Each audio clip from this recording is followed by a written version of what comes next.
భవాని అందరికి నమస్కారం అండి. నేనైతే కనుక వెగ్ నూడిల్స్ చేశానండి. సేమ్ రెస్టారెంట్లో ఎలా ఉంటుందో అలాగే ఉంటుందండి. దీనికి ఎక్కువ ఒకవేళ మనం అన్ని చేసి ఎక్కువైపోద్ది, రేట్ ఎక్కువైపోద్ది, చాలా కష్టం అనుకోవద్దండి. చాలా సింపుల్గా తేలిగ్గా అవుతుందండి. పిల్లలు కూడా చాలా ఇష్టంగా తింటారు. పిల్లలకి మీరు స్కూల్లో లేదా పోరుకులు ఇవ్వాలా తింటా కానీ అనమాకండి. పిల్లలకి చెప్పలేం కదండి, వాళ్ళ ఇష్టం కదా. పిల్లలు కూడా సూపర్గా ఉందని చెప్పారండి. దీనికి చాలా సింపుల్గా అవుతుందండి, చేయడం కొద్దిగా కష్టం. కానీ ఈ ప్యాకెట్కి వచ్చి 2 ఉంటాయండి నూడిల్స్ ప్యాకెట్ మట్టికి. ఒకటి చాలండి పిల్లలకి. అది వేడి నీళ్ళు పెట్టుకుని దాంట్లో కొద్దిగా ఆయిల్ వేసి బాయిల్ చేసుకోవాలి. ఇది ఉడికిందా లేదని తెలుసుకుని కొద్దిగా గోడ మీద కొడితే తెలిసిద్ది అనమాట. తెలియని వాళ్ళకి, బాయిల్ చేయడం తెలియని వాళ్ళకి అది మళ్ళీ ప్లేట్లో సలారి పెట్టుకోవాలి. క్యాప్సికమ్, క్యారెట్, బీన్స్, క్యాబేజీ అండి మంచిగా నైస్గా సరిగ్గా పోసుకోవాలి.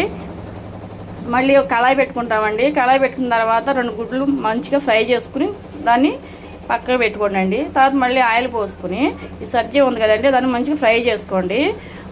ఒక చెంచాడు మట్టికి చిల్లీ సాస్ అండి, మళ్ళీ ఒక చెంచాడు సోయా సాసు, అవి కూడా మంచిగా కలుపుని ఫ్రై అయిన తర్వాత ఈ నూడిల్స్ టేస్ట్ తగ్గట్టు సాల్ట్ చక్కగా మంచిగా ఫ్రై చేసుకోండి. మొత్తం ఒకసారి కలిపితే చాలు, ఎందుకంటే నూడిల్స్ గమ్ముని కలవదనమాట ఫ్రై చేయడానికి, అది మొత్తం కలవదు.